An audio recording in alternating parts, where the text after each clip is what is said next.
안녕하세요. 파혼한 30대 초반의 여성입니다. 이혼보다는 파혼이 낫다는 말은 귀에 딱지가 않도록 들었지만 그럼에도 불구하고 지금의 이 착잡한 마음은 어떻게 설명할 길이 없네요. 결혼을 준비하면서 많은 예비부부들이 다툰다는 이야기를 들었고 저 또한 그 정도는 예상하고 있었거든요. 심지어 연애 중에는 남자친구와 크게 다퉈본 적이 없음에도 말이지요. 그런데 저희는 그냥 다툼이 아니라 파혼으로 끝이 나고 말았습니다. 남자친구 말로는 제가 너무 이기적이고 계산적이라서 이렇게 된 거라며 이 모든 상황이 저 때문이래요. 그리고 남자친구의 어머님도 저 때문에 당신 아들이 인생 낭비를 했다며 저를 고소하겠다는 말도 안 되는 엄포를 놓고 계십니다. 솔직히 남자친구나 남자친구 어머님이 하시는 말은 뭐 아무렇지도 않아요. 시쳇말로 저한테 씨알도 안 먹혔달까요? 하지만 한편으론 정말 제가 이상해서 이렇게 된 건지 황당하기는 해요. 그래서 하소연도 하고 상황을 객관적으로 한번 돌아보고자 이렇게 글을 쓰게 되었습니다. 남자친구하고는 직장 동료의 소개로 만났는데 나이도 2살 차이밖에 안 났고 알고 보니 서로 서울에서도 인근에 위치한 대학에 다녔더라고요. 그래서 첫 만남부터 대화거리가 끊이질 않았고 사귀는 1년 동안 비교적 무난하고 원만하게 만났어요. 둘 다 데이트를 하는 날이 아니면 집하고 직장 정도를 오가는 패턴이라서 서로 크게 신경 쓰이게 하는 것도 없었거든요. 그리고 무엇보다도 회사는 달랐지만 둘 다 공기업을 다니고 있다 보니 결혼 이야기가 오가는 와중에도 경제적인 부분은 크게 염려하지 않았었지요. 그런데 남자친구에게 프로포즈를 받고 처음으로 예비시댁의 결혼 허락을 받기 위해 인사를 드리러 갔다가 남자친구의 집안 형편이 넉넉지 못하다는 사실을 알게 되었습니다. 사실 데이트하는 동안에는 남자친구가 오빠라곤 해도 2살 차이밖에 안 나다 보니 거의 더치페이를 하면서 만났거든요. 그리고 한 달에 2~3번 데이트를 하는 수준이었으니 남자친구에게도 저에게도 크게 부담되는 수준이 아니었고요. 그래서 남자친구의 경제력에 대해서 크게 고민해 본 적이 없었는데 예비시댁에 대해서 약간 이야기를 해보자면 일단 어머님의 경우 평생을 전업주부로 사셨다 들었습니다.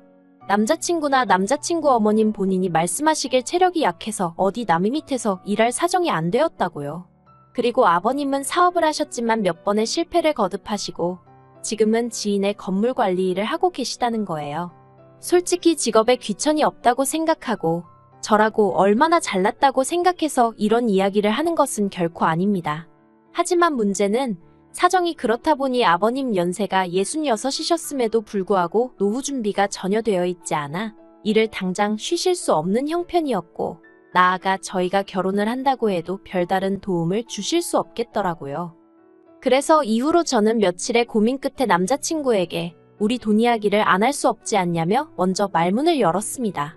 정확히 지금 얼마를 가지고 있고 혹시 주식이나 어디 투자해 놓은 건 있는지 그런 것도 한번 서로 이야기를 해보자고요. 그랬더니 남자친구가 좀 당황해하더니 그런 게 중요하냐입니다. 자기가 얼마 버는지 제가 알고 있으면 된 거 아니냐고요. 그래서 그럼 결혼 준비며 신혼집이며 그런 거 할 때는 누구 돈으로 어떻게 할 거고 예산은 어떻게 잡냐고 제가 따지듯 물었더니 한다는 소리가 그런 건 미처 생각을 못했다나요.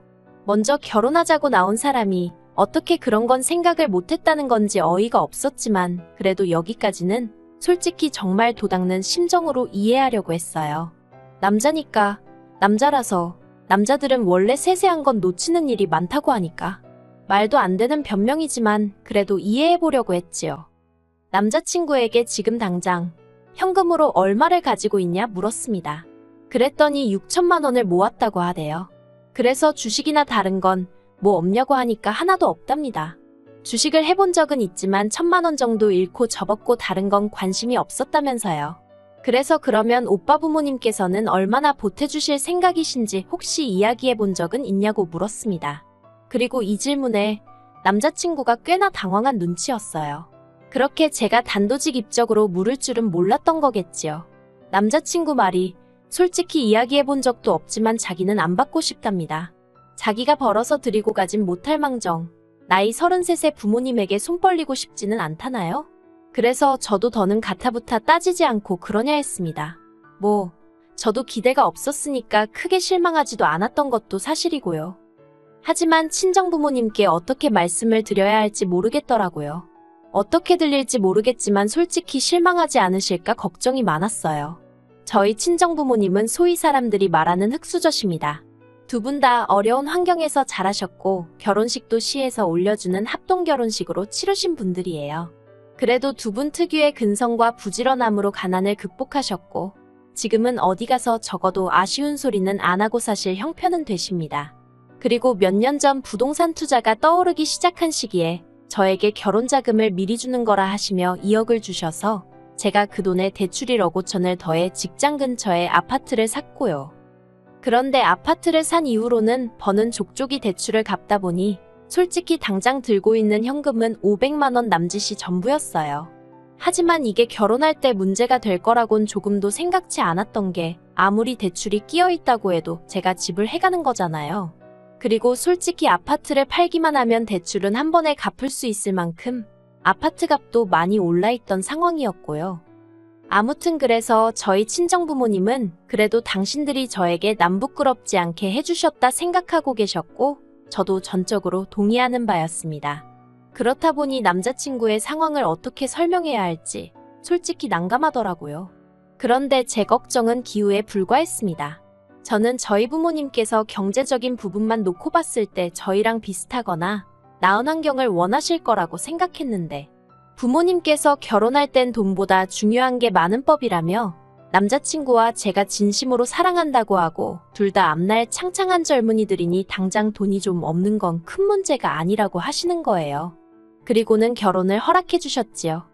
그래서 저는 시쳇말로 까놓고 말해서 남자친구 쪽에서 저나 저희 부모님한테 고마워할 거라고 생각했어요.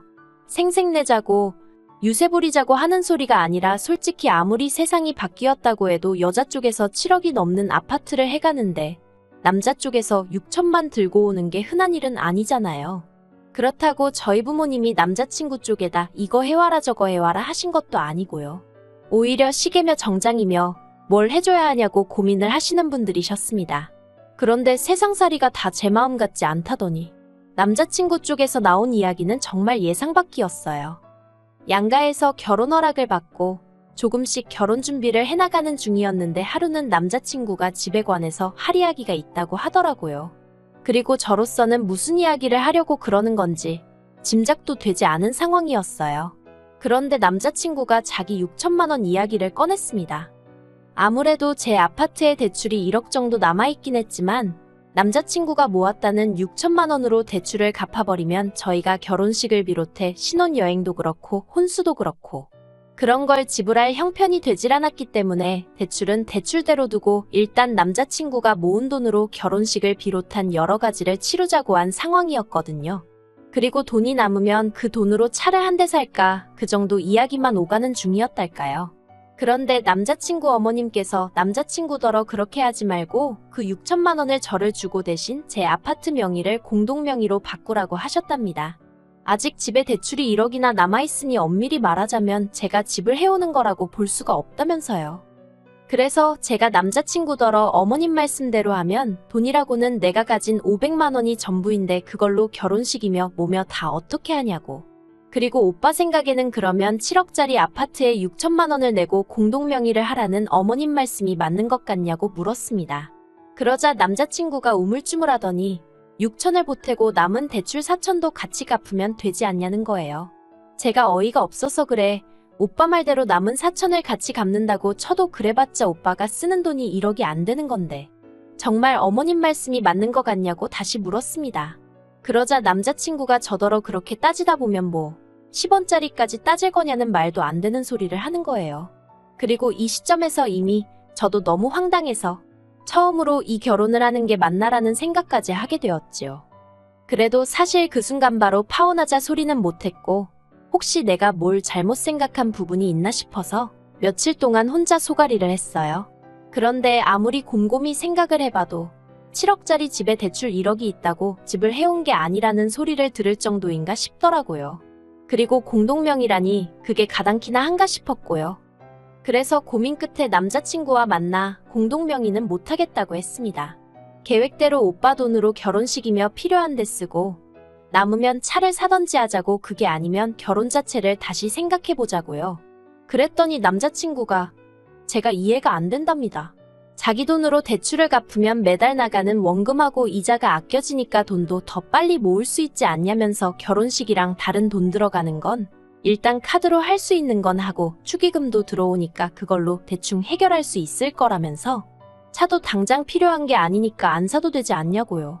그래서 제가 그렇게 한다고 해도 공동명의는 못 해준다니까. 저더러 야같다는 거예요. 그러면서 한다는 말이 막말로 자기 돈 6천으로 자질구레한 데다 다 쓰고 나서 저랑 이혼이라도 하게 되면 자기한테 남는 게 뭐가 있냐며 저한테 너무 이기적이라나요.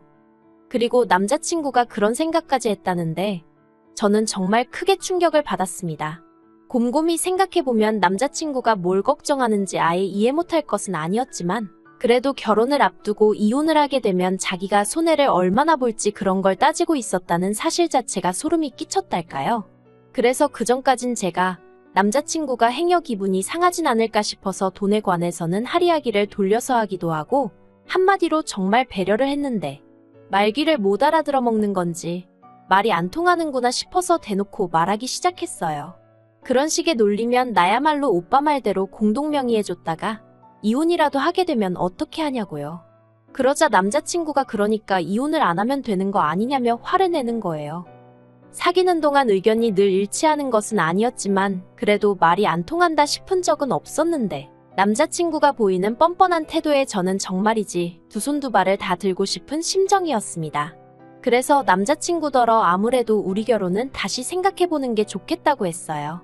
그리고는 남자친구에게 오빠 도움이 없어도 빚은 내가 혼자 갚을 수 있고 차도 내가 필요하면 살 능력은 된다고. 나는 오빠가 가진 게 없어도 딱히 바라는 게 없었는데 오빠는 그게 아닌 것 같으니 결혼은 안 하는 게 낫겠다 했습니다.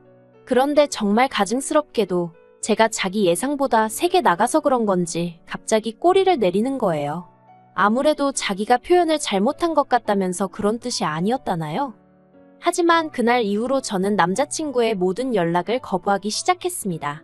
헤어지자고 말은 해놨으니 막말로 남자친구 쪽에서 받아들이든 받아들이지 못하든 그건 제 알바가 아니라고 생각했거든요.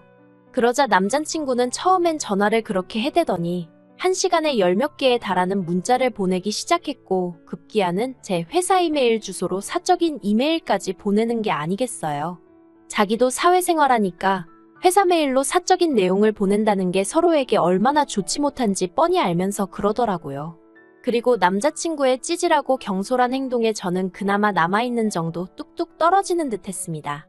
그리고 급기야 어떻게 된 건지 한 번밖에 뵌 적 없던 남자친구 어머님까지 저희 회사 앞으로 찾아오셨더라고요. 너무 당황스러웠지만 로비에 보는 눈도 많고 아는 얼굴들도 있어서 일단 근처 카페로 모시고 갔어요. 그리고는 어떻게 무슨 일로 오신 거냐 물었습니다. 남자친구에게 저희 헤어진 거 못 들으셨냐고도 했고요. 그러자 그 일 때문에 오셨다면서 저더러 너무 괘씸해서 한마디 하러 오셨다나요. 황당했지만 여전히 회사 근처라서 저도 똑같이 큰 소리를 낼 수도 없었고 그래서 일단은 듣고만 있었어요. 그런데 남자친구 어머님 말씀이 정말 하나하나 가관도 아니더라고요. 당신 아들 나이가 33으로 저만 아니었으면 더 참하고 잘난 여자를 만났을 수도 있다면서 제가 당신 아들의 시간을 낭비하게 만들었답니다. 그리고 당신은 그런 것도 감안해서 아파트 공동명의 이야기를 꺼냈다는 거예요. 솔직히 무슨 소리를 하는 건지 이해가 전혀 되질 않았어요.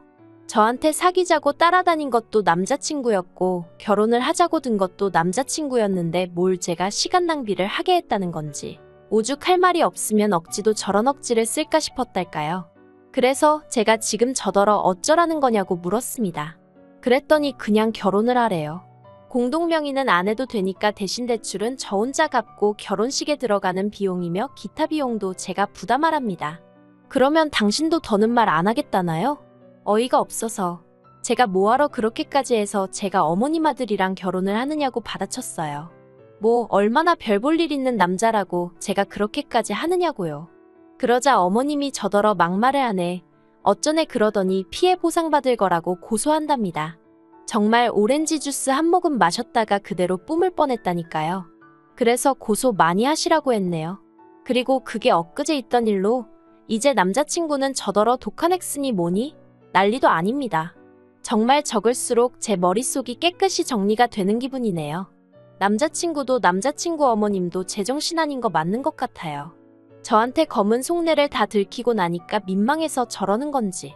아무튼 이번 일로 결혼에 대한 환상은 완전히 깨졌고요.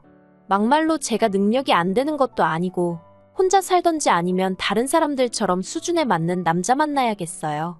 마음이 정말 헛헛합니다.